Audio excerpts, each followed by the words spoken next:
la zona cero. Jeroen Atonison, Van Haken o Hieronymus Vox o Jeroen Bosch, como queramos denominarlo. Bueno, no, mejor vamos a llamarle el Bosco, ¿verdad? Sí, yo creo que sí, ¿no? Sí, que hay que explicar luego algo de su apellido porque es importantísimo. Me parece que te ha pasado algo en la boca, nada más empezar. Un poco de las cosas raras de su vida. Carlos Jesús Callejo Canales, muy buenas. Hola, Bruno. Estamos en los monográficos y analizamos la figura del hombre que inspiró a Dalí.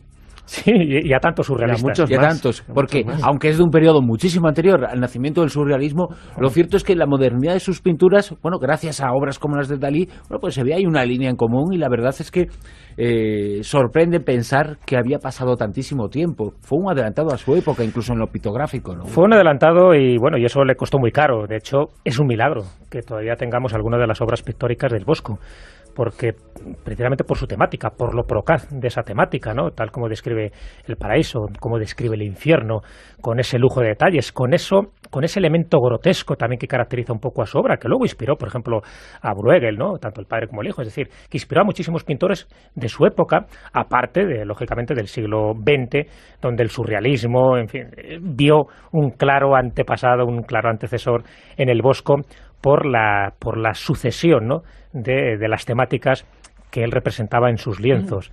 Pero lo sorprendente de todo ya no es tanto, y ahora analizaremos un poco la personalidad del Bosco, de lo poco que se sabe, que tampoco se sabe demasiado, y su pertenencia a algún grupo secreto.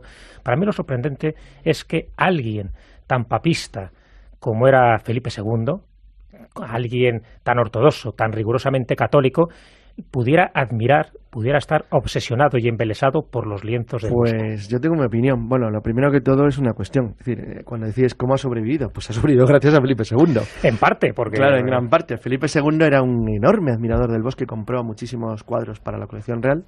Y de hecho, como acaba de decir Jesús, es cierto, el Jardín de las Delicias era el cuadro que estaba en la habitación en la que dormía.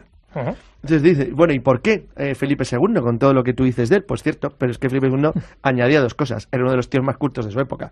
Era un tipo cultísimo, entendía muchísimo de arte y supo apreciar el extraño mundo onírico que reflejan los cuadros del Bosco, donde el protagonista básico son los seres humanos, pero seres humanos en unas situaciones tremendas, porque la mayor parte de ellos se desarrollan en el infierno, en muchos de ellos, y en lugares donde el pecado, la culpa y todo lo que es la transición, además muy interesante para mi gusto, entre la Edad Media y el Renacimiento, porque el Bosco contiene los cuadros, a pesar de ese extraño aspecto onírico y de fantasía o de misterio que tienen, es un tipo profundamente medieval. Claro, es una historia muy viendo los cuadros magia, hechicerismo. En una primera, un primer vistazo, nos puede parecer que el hombre raro. Eso en el primero y en el último vistazo. Raro era de todas formas. Pero que sus obras pues son distintas, sorprendentes, incluso en lo que parecen traslucir y parecen querer decirnos algo más avanzado de lo que era su época. Sin embargo, cuando se analiza un poquito más en profundidad, también revelan, de cierto modo, que el Bosco era alguien de unas creencias muy tradicionales. Hombre, claro, aparte de lo que contemos Raúl de él, él forma parte de la cofradía religiosa de Nuestra Señora, de la Brove Brodershap, en la que había entrado en 1486. Ahora contaremos un poco de su vida. Y era una corporación que además era importante porque tiene un enorme prestigio e influencia. Lo había tenido primero en la corte de los duques de Borgoña, que es donde pertenecía la ciudad en la que él nació cuando nació, no en la época en la que ingresó a la cofradía. Pero tenía una enorme importancia, sobre todo porque servía para algo extremadamente útil, y es que era muy eficaz para protegerte de la Inquisición si había problemas. Y entonces yo creo que el Bosco lo hizo de manera meditada y consciente. Él sabía perfectamente que entrar en este tipo de fraternidades le iba a proteger, y aunque es verdad que la cofradía tenía una especial dedicación pues a las obras de caridad y a la devoción a la Virgen, también es cierto, y en parte le podía apoyar, que se dedicaba también a lo que era la devotio moderna y una serie de formas de apoyo a los artistas que aportaban algo nuevo a lo que era el arte de transición entre la Edad Media y el Renacimiento. Así que es una especie de mezcla. Además nació en una región, ahora contamos un poco su vida, que era un buen lugar para iniciar un proceso de cambio de lo que eran las ideas del pensamiento medieval, porque era una zona muy rica en la Europa de la época, y bueno, con notables comerciantes capaces de mantener un mercado de obras de arte en crecimiento y en auge. Cuando en muchas publicaciones de los temas que tratamos habitualmente aquí en estos monográficos utilizan y se habla de determinados asuntos propios de estas temáticas. Muchas veces se utilizan los cuadros del Bosco como imágenes de apertura por ese mundo onírico. ¿El Bosco hubiera pretendido eso o no se lo hubiera imaginado jamás que eso podría llegar a ocurrir? Que hablamos de la muerte o de la vida en el más allá y aparecen esas imágenes, hablamos del cielo y del infierno, evidentemente, le hablaba muchísimo de eso, pero cuando hablamos un poco de conceptos que rompen un poco con los esquemas más establecidos, ¿no? Y utilizamos los cuadros del Bosco. Él quiso representar algo, él quiso dejar en sus cuadros una serie de ideas sobre lo que pensaba respecto a las cuestiones capitales y esenciales. Yo creo que sí, ahí te doy mi opinión personal, porque no se conocen demasiados datos biográficos del Bosco, pero yo creo que sí, porque él todo lo que pintaba lo hacía con una cierta intencionalidad y además tuvo una vida pues muy marcada un poco por determinadas tragedias que luego él plasma en su obra. Incluso sus tendencias religiosas están basadas o pivotan sobre dos grandes cofradías. Una de ellas es la que acaba de comentar Carlos, porque yo creo que es importante para luego entender un poco su pintura y luego, si quieres, entramos en profundidad en 2 o 3 cuadros que para mí son muy simbólicos, es decir, que hay que hacer una segunda o una tercera lectura. Una de ellas era, es verdad, que formaba parte de la cofradía de Notre Dame, es uno de los nombres que recibía, pero la otra era que formaba parte de una sociedad secreta mucho más peligrosa, por lo menos para sus intereses, que eran los hermanos del libre espíritu, o también llamados adamitas. Los adamitas, y por eso un poco justificaría en concreto su lienzo del Jardín de las Delicias, los adamitas se podrían considerar como los primeros nudistas convencidos. Es decir, era un grupo secreto que ya surgían desde el siglo II, siglo III después de Cristo, pero tuvieron su importancia a partir del siglo XIII, siglo XIV, en plena Edad Media. Y parece que el Bosco estuvo afiliado, por lo menos tenía unas grandes simpatías con los adamitas, y queda reflejado en el Jardín de las Delicias como ilustración de los contenidos de esta secta, pues que te puedes imaginar que era bastante hereje. ¿Por qué? Porque, entre otras cosas, negaban el pecado original. Es decir, los hermanos del espíritu libre, que así se les llamaba, pues basaban su doctrina en una creencia en la que tanto el bien como el mal dependían de manera exclusiva de la voluntad divina. ¿Qué quiere decir eso? Que el hombre no podía merecer la vida eterna por sus propios méritos. Es decir, bueno, que de alguna forma la humanidad estaba destinada o estaba condenada a la salvación eterna. Y la existencia del infierno era una fábula total. Eran unos ocasionalistas positivos, un caso curioso, la verdad. Claro, entonces, como no creían, o sea, que hicieran lo que hicieran, se iban a salvar, es decir, no creían en el pecado o en el original.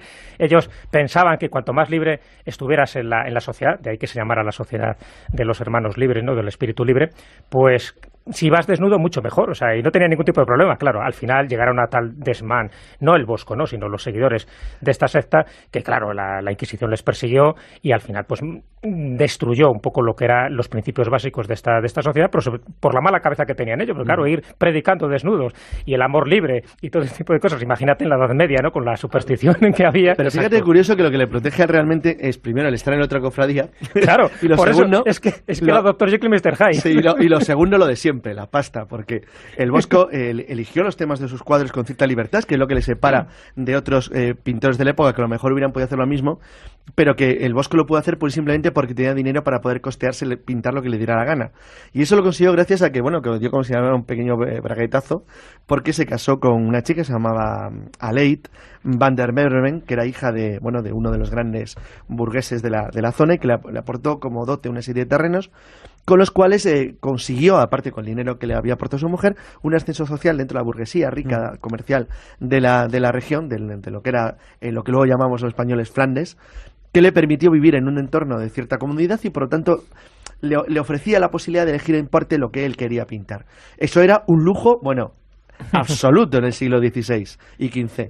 Entonces, esto le ayudó también porque encima le hizo más conocido, dado que casi nadie pintaba de esa forma, porque era bastante raro el tipo, y él lo sabía y todos los que le rodeaban, y eso le ayudó de hecho a que se le consideró un insigne pintor. No fue una persona que murió en el olvido. De hecho, cuando en 1516 fallece, en el momento en la capilla de Nuestra Señora, cuando se le hacen las exequias, es decir, se le dice ya como claramente un gran pintor de la fraternidad de Nuestra Señora.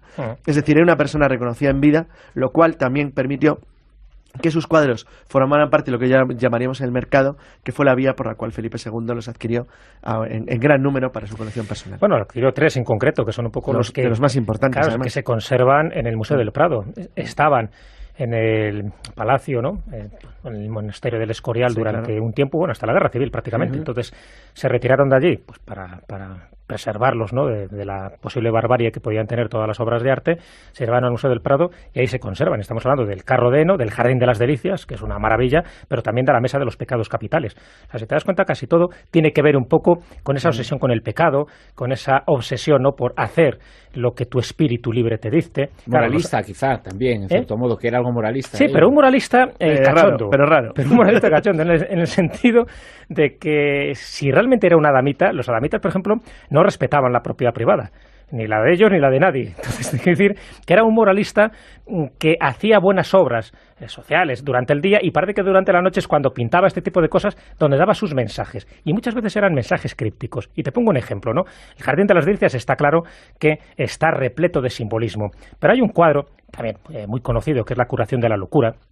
En este cuadro, que tiene muchas lecturas, está representando una fingida extracción de la piedra del mal del cerebro de un loco. Es decir, aparece ahí un loco ahí con una especie de capuchón, de botarate, que le está extrayendo esa piedra de la locura. Pero si se observa bien el cuadro, se verá que realmente el significado es otro. Es decir, el loco le está extirpando una flor, es decir, tiene forma de tulipán, que significa dinero. En tanto que la bolsa que tiene uno de los personajes principales está atravesada por un puñal del supuesto loco, que indica cuál es el verdadero acto clínico. Es decir, no se está haciendo una operación quirúrgica, sino que lo que se está haciendo es la extracción del dinero del bolsillo de los tontos. Es lo que se está indicando. Es decir, es toda una crítica, un sarcasmo social que a primera vista da la sensación de que está representando una cosa, y cuando vas viendo figura por figura de este cuadro, o incluso de El Jardín de las Delicias, hay más de 1000 figuras, es de uno de los cuadros de más personajes aparecen. Bueno, pues te das cuenta que cada uno de ellos está haciendo algo aparentemente distinto a lo que representa. Claro, cuando sabes parte de la vida secreta del Bosco, te empiezas a dar cuenta que lo que está haciendo es una falsa moralidad, diciendo, por una parte estoy representando las escenas bíblicas, pero por otra parte estoy indicando mis propias ideas. Es decir, estoy haciendo una crítica a la sociedad, estoy haciendo una crítica a los tontos, a los estúpidos, a los que van aparentando unas cosas u otras, y sobre todo lo que intento hacer, más o menos dentro de una interpretación libre del Bosco, es dar mi propio mensaje, y un mensaje que luego le costó caro, en el sentido de que muchos cuadros fueron quemados porque pensaban que eran auténticas herejías. En cierto modo, lo que hacía también, por lo que dices, Jesús, es caricaturizar determinados estereotipos, ¿no? Sí, exacto. Lo que pasa es que eso, es decir, los que se han conservado, porque España es en porcentaje, obviamente, el país del mundo que más tiene. Tiene muchos, porque tiene casi una decena. Entonces, tanto en el Escorial como en Madrid, porque además en el Prado creo que hay uno en la Fundación Lázaro Galdiano también. Bueno, el caso es que ese pequeño detalle luego es lo que le permitió tener una cierta influencia en la pintura, porque aparte del surrealismo, que es evidente, también tuvo una gran influencia, por ejemplo, en Peter Bruegel el Viejo, donde es cierto que algunos de los cuadros claramente tienen un aire que recuerda un poco a los del Bosque, y por supuesto también en Peter Huygens. Entonces, la verdad es que en ese sentido eso le permitió permanecer además como un pintor conocido y respetado, porque lo más llamativo para mí sigue siendo decir los raros que son los cuadros del Bosco cuando los ves por primera vez. Sí. Y yo recuerdo que, claro, decir, estaba pensando pensaba yo la primera vez que vi un cuadro del Bosco, que era un niño del Prado, claro, qué cosa más rara hacía este tío. Entonces, decir, eso era llamativo porque además le separaba muchísimo de los tipos de cuadros que se hacían en la época, bien los de carácter religioso, aunque formalmente los del Bosco lo eran, curiosamente, como los que ya empezaban a existir para la burguesía acomodada de la época, pues por ejemplo retratos y cosas que se hacían para familias. Pero digo que no deja de tener gracia porque efectivamente eran cuadros de carácter religioso. Claro, y además, fíjate, otra cosa muy llamativa del Bosco es que él, para pintar, necesitaba estar en lugares donde hubiera ocurrido algún hecho traumático.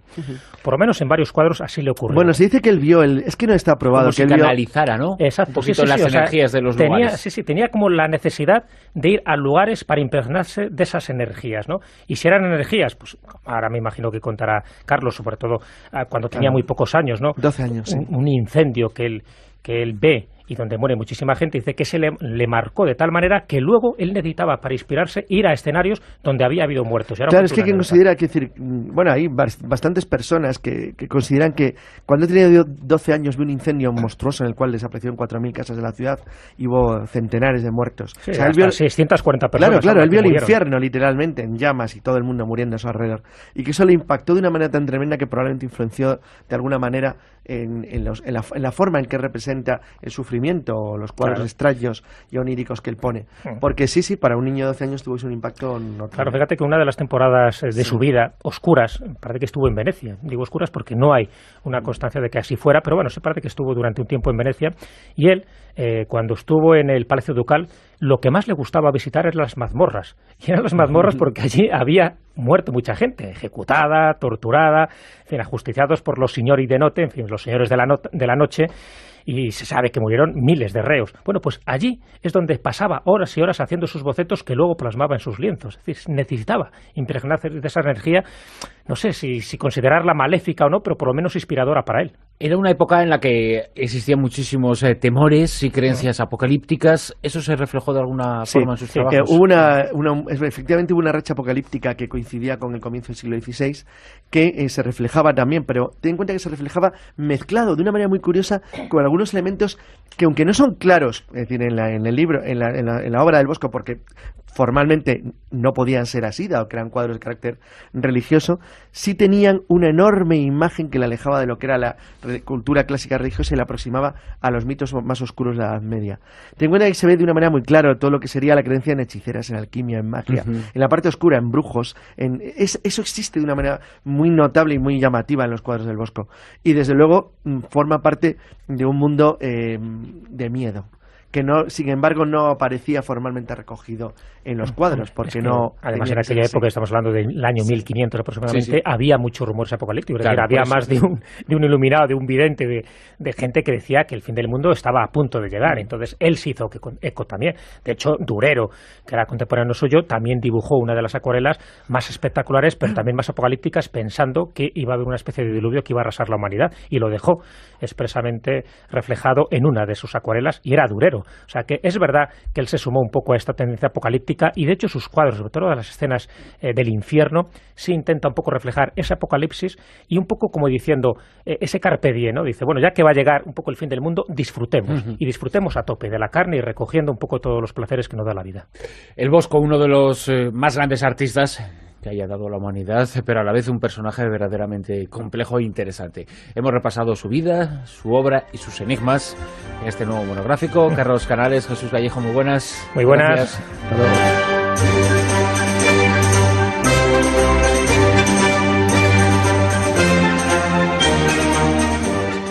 Que inspiró a Dalí. Sí, y a tantos surrealistas. Y a tantos, porque aunque es de un periodo muchísimo anterior al nacimiento del surrealismo, lo cierto es que la modernidad de sus pinturas, bueno, gracias a obras como las de Dalí, bueno, pues se ve ahí una línea en común, y la verdad es que sorprende pensar que había pasado tantísimo tiempo. Fue un adelantado a su época, incluso en lo pictográfico, ¿no? Fue un adelantado y bueno, y eso le costó muy caro. De hecho, es un milagro que todavía tengamos algunas de las obras pictóricas del Bosco, porque precisamente por su temática, por lo procaz de esa temática, ¿no? Tal como describe. La Zona Cero. Jeroen Atonison Van Haken, o Hieronymus Bosch, o Jeroen Bosch, como queramos denominarlo. Bueno, no, mejor vamos a llamarle el Bosco, ¿verdad? Sí, yo creo que sí, ¿no? Sí, hay que explicar luego algo de su apellido porque es importantísimo. Me parece que te ha pasado algo en la boca, nada más empezar. Un poco de las cosas raras de su vida. Carlos, Jesús, Vallejo Canales, muy buenas. Hola, Bruno. Estamos en los monográficos y analizamos la figura del hombre. Vemos un poco la personalidad del Bosco, de lo poco que se sabe, que tampoco se sabe demasiado, y su pertenencia a algún grupo secreto. Para mí lo sorprendente es que alguien tan papista como era Felipe II, alguien tan ortodoxo, tan rigurosamente católico, pudiera admirar, pudiera estar obsesionado y embelesado por los lienzos del Bosco. Pues yo tengo mi opinión. Bueno, lo primero que todo es una cuestión. Es decir, cuando decides cómo ha sobrevivido, pues ha sobrevivido gracias a Felipe II. En parte, porque... Claro, en gran parte. Felipe II era un enorme admirador del Bosco y compró muchísimos cuadros para la colección real. Y de hecho, como acaba de decir Jesús, es cierto, el Jardín de las Delicias era el cuadro que estaba en la habitación en la que dormía. Entonces dice, bueno, ¿y por qué Felipe II, con todo lo que tú dices de él? Pues cierto, pero es que Felipe II añadía dos cosas. Era uno de los tíos más cultos de su época. Era un tipo cultísimo, entendía muchísimo de arte y supo apreciar el extraño mundo onírico que reflejan los cuadros del Bosco, donde el protagonista básico son los seres humanos, pero seres humanos en unas situaciones tremendas, porque la mayor parte de ellos se desarrolla en el infierno, en muchos de ellos, y en lugares donde el paraíso, cómo describe el infierno, con ese lujo de detalles, con ese elemento grotesco también que caracteriza un poco a su obra, que luego inspiró, por ejemplo, a Bruegel, ¿no? Tanto el padre como el hijo, es decir, que inspiró a muchísimos pintores de su época, aparte lógicamente del siglo XX, donde el surrealismo, en fin, vio un claro antepasado, un claro antecesor en el Bosco por la sucesión, ¿no? de las temáticas que él representaba en sus lienzos. Pero lo sorprendente de todo ya no es tanto, y ahora analizaremos